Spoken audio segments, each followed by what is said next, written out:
This happened a few years ago.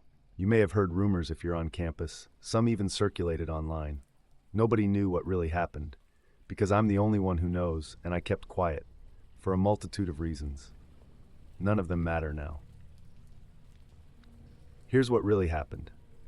The four of us were handpicked for this experiment by Professor Richardson because we'd all studied under him, worked under him, and, as much as anyone can, earned his confidence. He said this one was different. We had to keep it quiet. He wanted to keep details to a minimum. All he would tell us before going in was that he required a month of our lives and that if he succeeded, sleep would never again be a necessity. Think of it, he said, 6 to 8 additional hours every day. Your month will be paid back before the year is out. If he was right, he'd have a Nobel Prize for sure. It would change the world.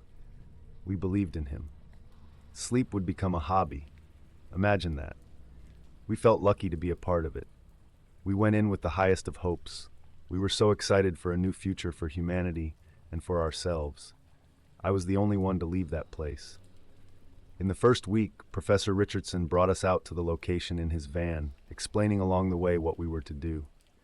For the purposes of the study, we were asked to remain in the compound, as he called it. We would be locked in fact, and deprived of windows and Wi-Fi. Other than endure patiently, we didn't have to do much of anything. My machine does all the work, he explained.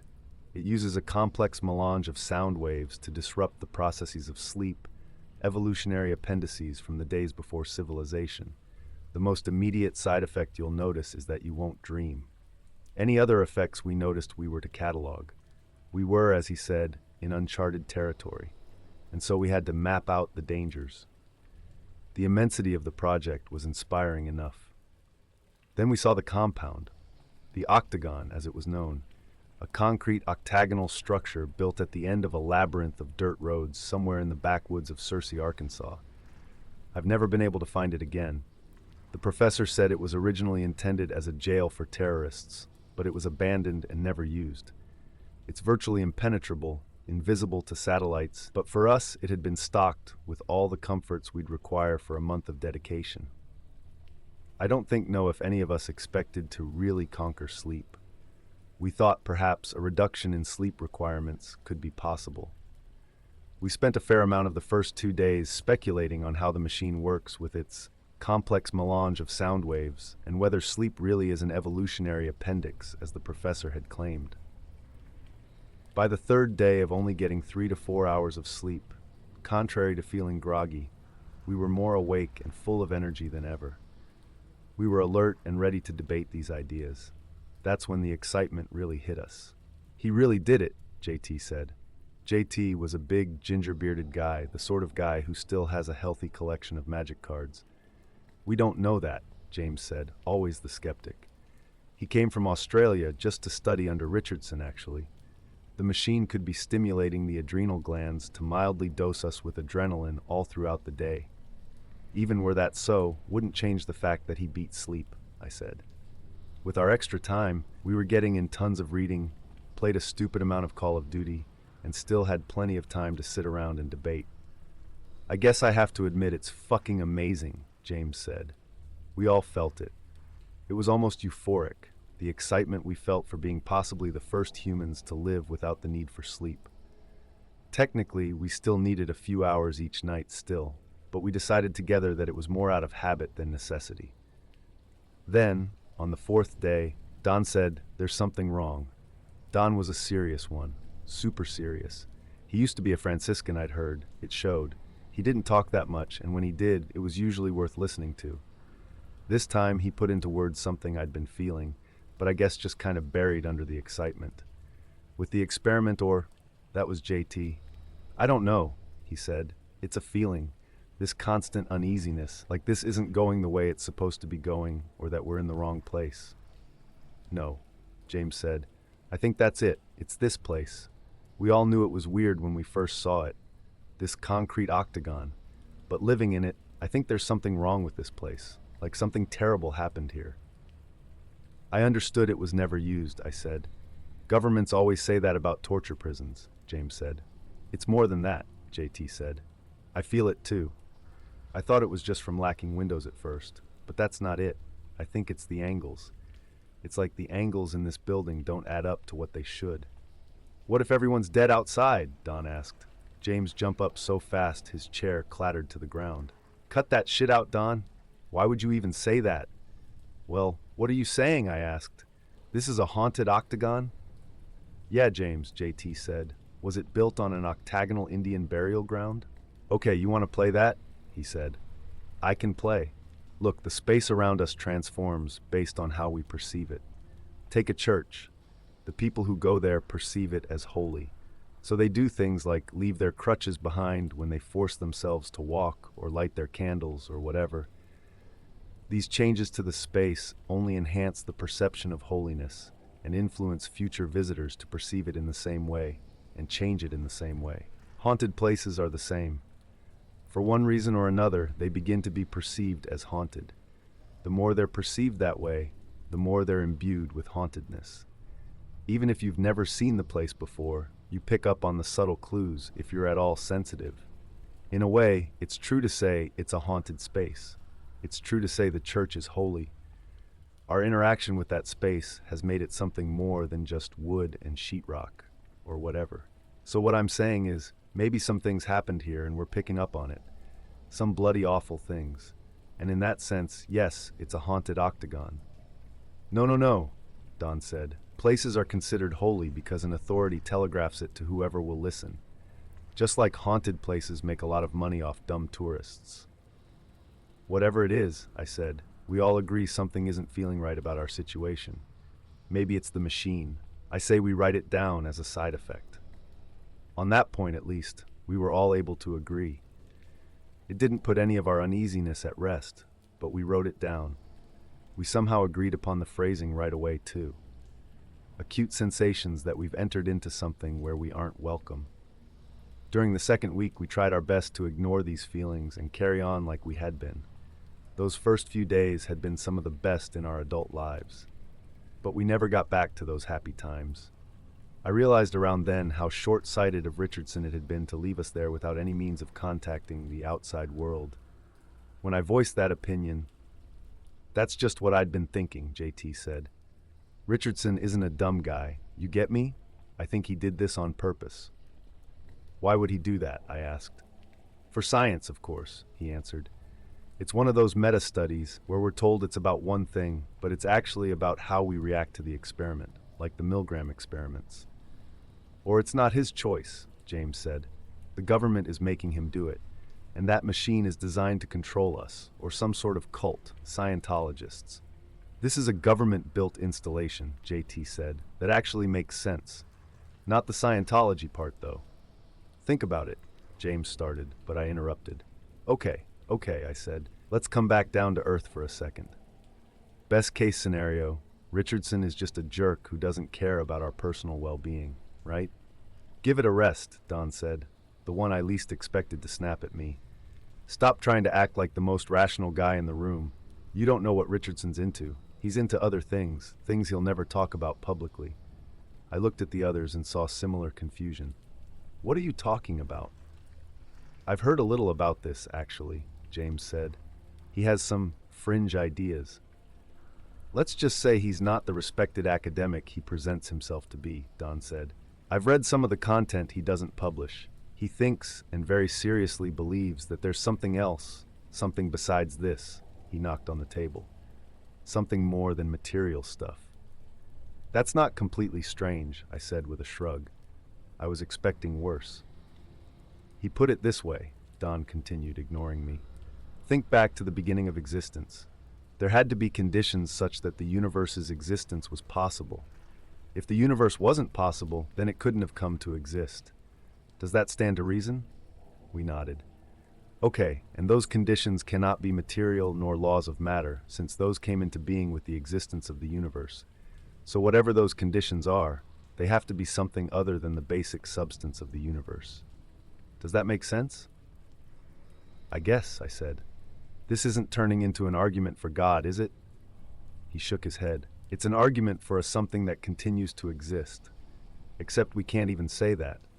Because ideas like something and exist are developed by, for, and within physical reality.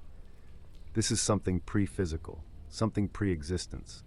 Whatever it is allowed the universe to spontaneously be. Who knows what else it's been doing these billions of years?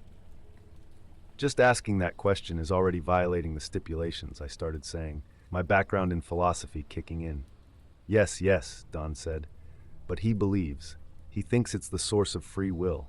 Our brains touch it somehow. And so he believes he can reach it, study it, use it.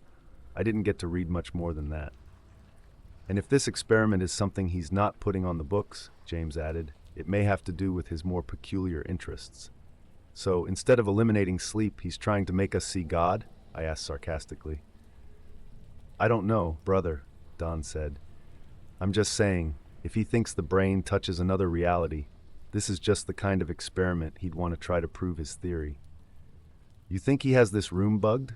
JT asked. I think he might be in here somewhere, I said, without even thinking of what I was saying. They looked to me, waiting for an explanation, and with what looked like fear in their eyes. Strange we should be so afraid of this man we admired less than 2 weeks ago. I sometimes feel someone watching me sleep, I explained, my voice starting to tremble. I figured it was one of you at first. I feel it especially when I'm not quite awake, but not quite asleep. Those moments when you wake for a few seconds to adjust your pillow. I could feel and see and hear someone standing over me, just breathing and watching. And I was too close to unconsciousness to do anything about it. Then I just fell back to sleep. I could see the terror filling the other's eyes while I spoke. I've been feeling it too, Don said, almost in a whisper, like he was scared to be heard. I thought I was losing it.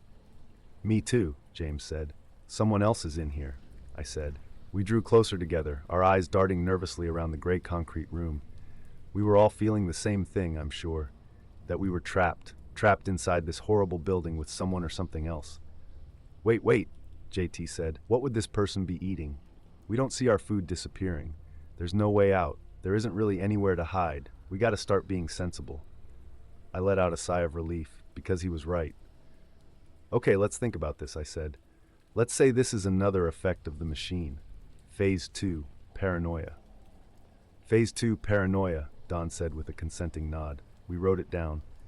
The next day, when we all gathered together for breakfast, JT asked, "Have you all had any dreams?" We all shook our heads. Richardson was right on the money with that one, I said. He said. Do you know feral children don't dream? How do we know that? James asked. They tell us, the few that get socialized. They say dreaming is something that starts only after, when they have language, object permanence, and all that shit. What about dogs, I asked. Like chasing rabbits in their sleep? Autonomic responses. Maybe language and object permanence impacts only the ability to remember dreams, James said. Both are consistent with the superficial data. The onus is on you to prove otherwise. JT scoffed. What's your point anyway? Don asked. The point is, being dreamless, do you think it's healthy? I don't think it's healthy.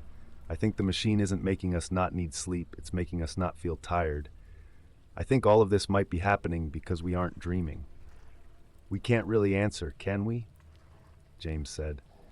Dreams naturally accompany REM sleep, so we don't have any studies that differentiate between the effects of not dreaming and of not sleeping.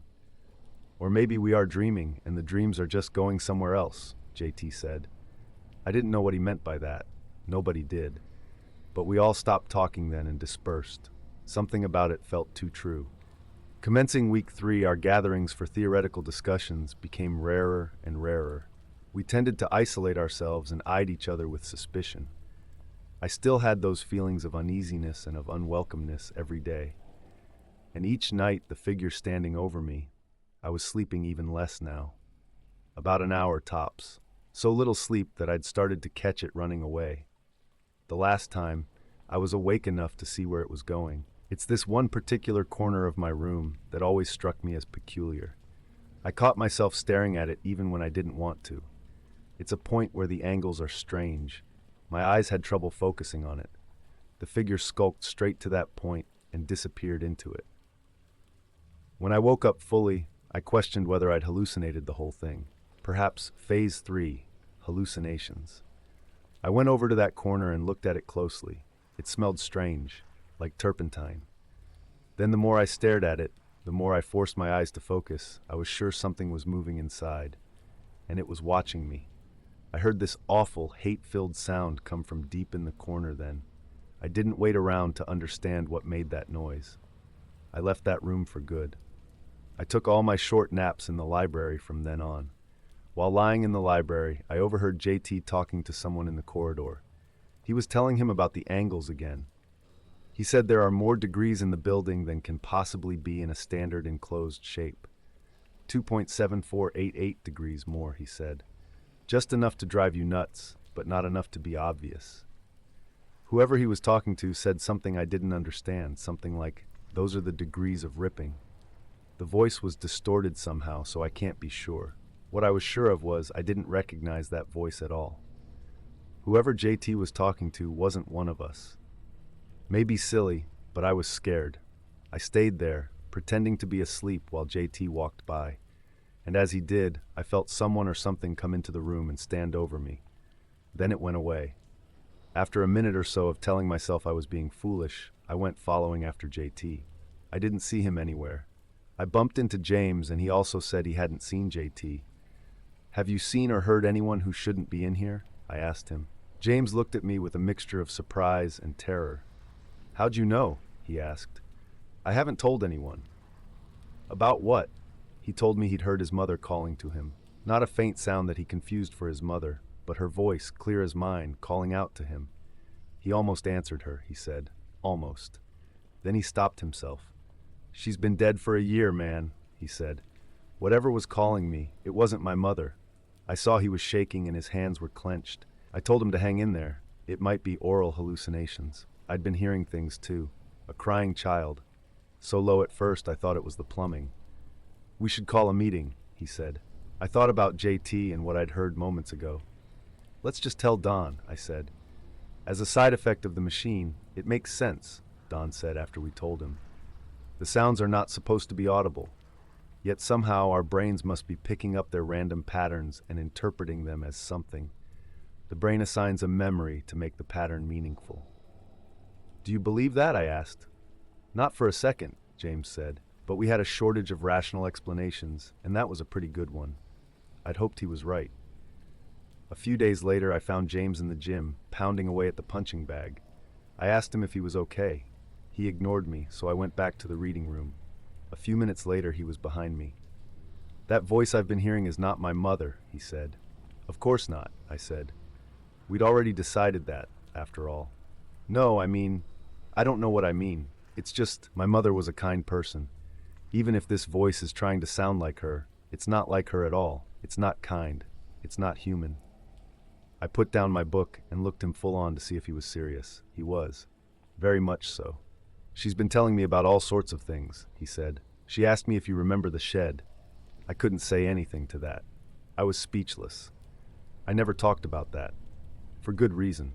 It took me years to come to terms with what happened. It was a long time ago. I was out playing behind our house in the woods, as I often did. I like to construct shitty tree houses. I went a little off property and came to this shed. I'd never seen it before. It looked old, though. I remember that. I heard a kid crying inside. Thinking I might have a friend to make tree houses with, I looked through the window. The kid was all chained up, and there was a dog bowl on the floor. I wanted to help, but I knew I was trespassing. I looked around. That's when I saw this man, off about 20 feet into the woods. He was dressed all in black, old-fashioned clothes, like 19th century clothes. He had to have been watching me the whole time. Expressionless. I went running all the way home. I was so scared, I didn't tell me parents about it until I was supposed to go to bed, and I had to explain why I was terrified to go to sleep. They had the cops out right away. They found the shed. I heard they found the chains and bowl, but the kid was gone. I've always blamed myself for not helping the kid right away. "Do you?" James asked. "Yes." "Okay, well, she's been telling me how to get out." I looked at him without a word, because he sounded so manic. "She said there's a secret exit inside JT. We just have to cut him open to get to it." "James," I said, unsure what else to say at that point. "Oh, I know," he said with a gulp. "I know it's not true. I just had to tell someone." "I don't know what's going on in this place," he added. "I'm scared, man." So was I. We had to get out of that octagon. Starting week 4, James and I started looking for ways out after that. Since we weren't sleeping at all now, we had plenty of time to do it. Every time we thought we'd found something, it was a dead end. It was while we were doing this that we saw Don standing alone in the corridor with his back to us. "What's going on?" James asked me. Something about it just seemed strange. "Don, you okay?" I called. He turned around and with a smile gave us a big wave. "Bye, guys," he said and walked around the corner. I looked at James to see if he was thinking the same thing as me, that something bad was about to happen, and he was already looking back at me. We took running after him. He was at the end of the next corridor already, getting in the elevator. "Don!" "No!" we shouted and ran after him, but the doors closed before we got there. He went up. The thing is, the Octagon is a one-floor building. There's no elevator, never before or after. I don't know where Don went or if what I think I saw really happened, but I know I never saw Don ever again. "I don't understand," James said. "What's happening?"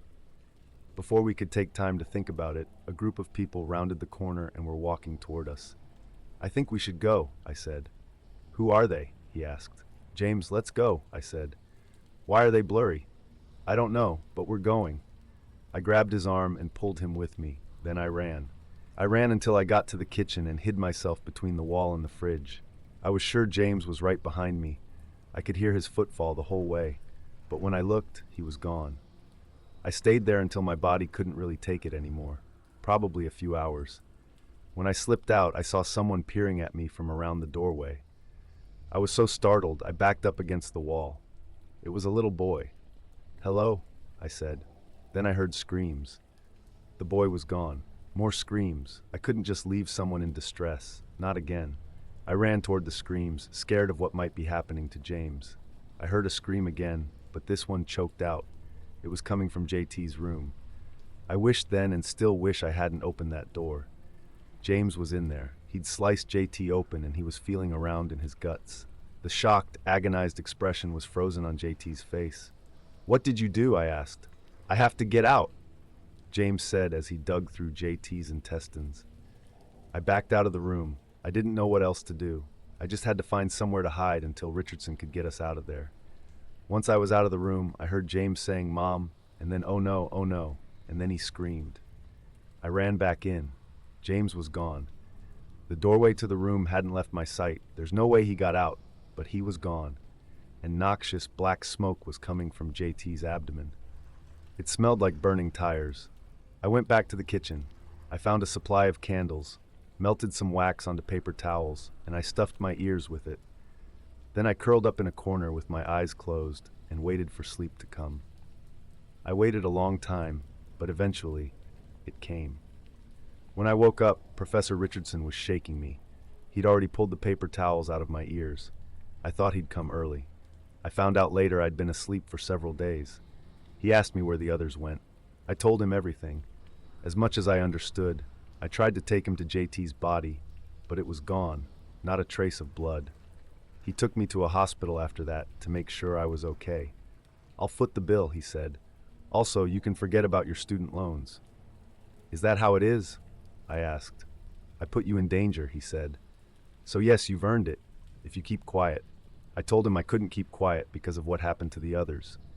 "You don't think those things really happened, do you? Would all the laws of the physical universe suspend themselves just for you four?" "No, those were waking dreams. You weren't supposed to dream at all. I thought I'd compensated for it. The machine needs tweaking. That's science. The others are fine. They'll be laying low for a while until I publish the results. Please do the same." I wanted to believe him.